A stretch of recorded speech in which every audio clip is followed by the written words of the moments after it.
malapit at ito naman ang ating mga kasama ngayon sa ating vlog na si Mary Ann. That's right!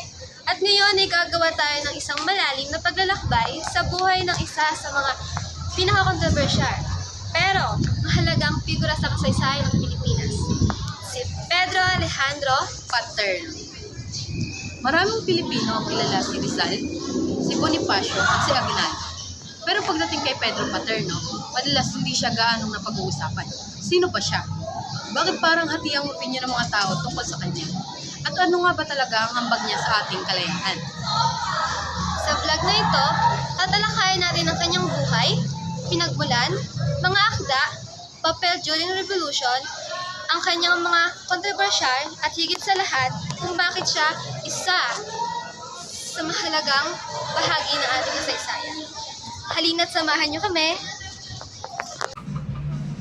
Umpisahan natin sa pagkilala sa kabataan at pinagmulan ni Pedro Paterno. Si Pedro Alejandro Paterno ay ipinanganak noong February 27, 1857 sa Maynila, sa isang mayamang pamilyang mistiso. Ang kanilang angkan ay kabilang sa tinatawag na ilustrado, mga Pilipinong edukado at may mataas na katayuan sa lipunan noong panahon ng Kastila. Ang ama niya na si Don Maximo Paterno ay isang tagapagtaguyod ng edukasyon at isa sa mga unang Pilipinong nagkaroon ng mataas na posisyon. Ang kanyang ina naman na si Doña Carmen de Vera Ignacio ay mula rin sa pamilyang kilala at may kaya. Lumaki sa Paterno sa kapaligirang may kultura, edukasyon at impluwensya ng Europa. Bata pa lamang siya ay kitang-kita na ang kanyang hilig sa sining, panitikan at pag-aaral. Kaya naman, tulad ng maraming ilustrado, ipinadala siya sa Spain upang doon mag-aral. Nag-aral siya sa Universidad de Salamanca at Universidad Central Madrid, kung saan natamo niya ang degree sa Philosophy and Letters. Sa panahong ito, nakasalamuhan niya ang mga iba pang ilustradong Pilipino, mga taong may malalim na pagmamahal sa Pilipinas at may pagnanais ng reforma. Dito, naghubog ang kanyang isipan, kabayan, intelekwal at may sariling pananaw tungkol sa kalayaan. Magandang araw, at ngayon naman ating tatalakayin at pag-uusapan ang mga akda at panitikan ni Padre Paterno. Isa sa mga hindi madalas na ibabanggit ay ang katotohanan, si Pedro Paterno ay isang manunulat.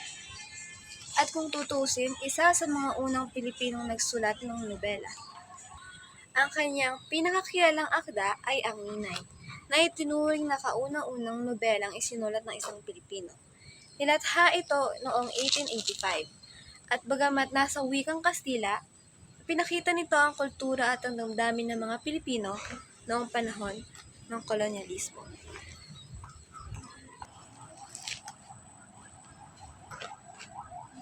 At bukod dito, marami pa siyang isinulat, tulad ng La Antorcha, isang akdang tumatalakay sa kalayaan at makabayan, at isa rin dito ay ang La Patria, isang tula na nagpapakita ng pag-ibig sa bayan.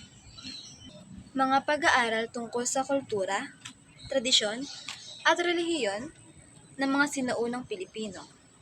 Mahalaga ang mga akdang ito dahil nagbibigay sila ng boses sa intilidad ng Pilipinas bago pa man sumiklab ang revolusyon. Ngayon, ay dumako naman tayo sa ambag niya sa revolusyon, ang pinakamalaking papel ni Pedro Paterno. Hindi man siya tulad ni Bonifacio na nasa laban o ni Rizal, nagsusulat ng radikal na akda. Nagkaroon si Paterno ng mahalagang papel sa kasaysayan, lalo na noong panahon ng revolusyon laban sa mga Kastila. Ang pinakamalaki niyang ambag ay ang pagiging negosyador ng kasunduan sa Biak na Bato noong 1897.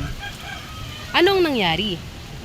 Una, noon patuloy ang labanan ng pwersa ni Emilio Aguinaldo laban sa mga Kastila sa bulubundukin ng Biak na Bato. Malaki ang pagdanak ng dugo at pagdurusa ng mga Pilipino. Dahil dito, nag-alok si Pedro Paterno na maging tagapamagitan.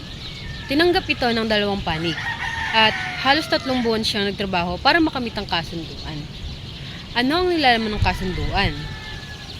Una ay ititigil ng mga Pilipino ang laban. Pangalawa ay bibigyan ng Kastila ng malaking halaga si Aguinaldo at ang mga leader. Pangatlo ay magbibigay ng reforma ang Spain. Pansamantalang tutungo sa Hong Kong sina Aguinaldo at iba pang mga leader ng revolusyon bilang bahagi ng kasunduan. Marami na nagsasabing oportunista si Paterno, pero dapat tandaan, dahil sa kasunduang ito, natigil ang pagdanak ng dugo at nagkaroon ng pagkakataon ang Pilipinas na mag-organisa sa ibang bansa. Noong panahon ng Unang Republika, si Paterno ay naging presidente ng Kongreso ng Malolos at naging tagapayo ni Aguinaldo. At isa rin sa mga utak ng bagong gobyerno sa institusyon. Malaki ang ambag niya sa pagbuo at pagbabago ng konstitusyon, sa pagsulong ng ideya at ng isang malayang bansa. Halina't dumako naman tayo sa isa sa pinakamainit na pinag-uusapan tungkol kay Pedro Paterno. Maraming historiador na nagsasabing, traidor si Paterno, nakikisabay lang siya sa kung sino ang malakas, oportunista. Bakit? Dahil matapos magtapos ang panahon ng Kastila at dumating ang mga Amerikano, mabilis siyang nagpakita ng suporta sa bagong kolonyal ng makapangyarihan. Nang likod siya sa pamahalaang Amerikano, dito nabuo ang imahe niya bilang taong laging pumapabor sa mananakop. Pero may ibang historiador na nagsasabing huwag natin siyang husgahan ng sobrang simple dahil wala sa makabayan ang nakasulat sa batas na kailangan mong rebelde palagi. May ibang paraan ng paglilingkod bukod sa armadang revolusyon. Ang ilan sa kanyang ginawa ay nagbunga ng mahabang panahon.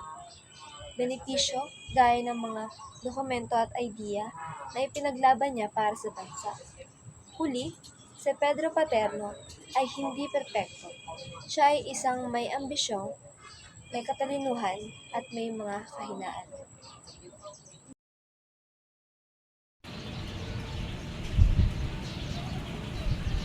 Pagdating ng panahon ng Amerikano, bagamat nawalan siya ng malaking impluensya, nanatili siyang aktibo sa pagsulat at pagsasalita tungkol sa kultura ng Pilipinas. Namatay siya noong Marso 11, 1911 sa edad na 54. Iniwan niya ang isang napakalaking koleksyon ng akda, dokumento at kontribusyon sa literatura at politika. Sa pagtingin sa buhay ni Pedro Paterno, makikita natin na ang kasaysayan ay hindi lamang itim o puti. Hindi lahat ng bayani ay perpekto. May ilan na kumikilos ayon sa panahon, sa pangangailangan, sa pagkakataong ibinigay sa kanila. Si Paterno ay isang halimbawa ng ilustrado. May talino, may koneksyon, may impluwensya. At ginagamit niya ito sa paraang minsan ay kahanga-hanga, minsan ay controversial. Pero hindi natin maikakaila, siya ang nagbigay daan sa kasunduan sa biyak na bato. Siya ang unang Pilipinong nobelista. Siya ang tumulong bumuo ng unang republika. At siya ang nag-iwan ng malalim na marka sa ating kasaysayan.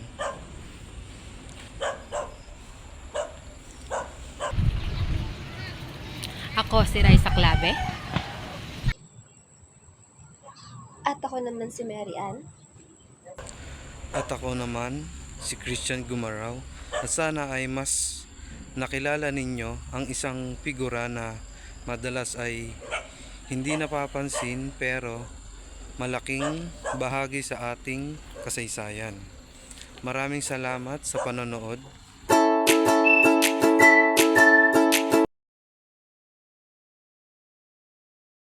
Leader of the Pact of Biak na Bato, 1897. He acted as a negotiator between the Spanish government and the Filipino revolutionaries, led by Emilio Aguinaldo, to achieve temporary ceasefire.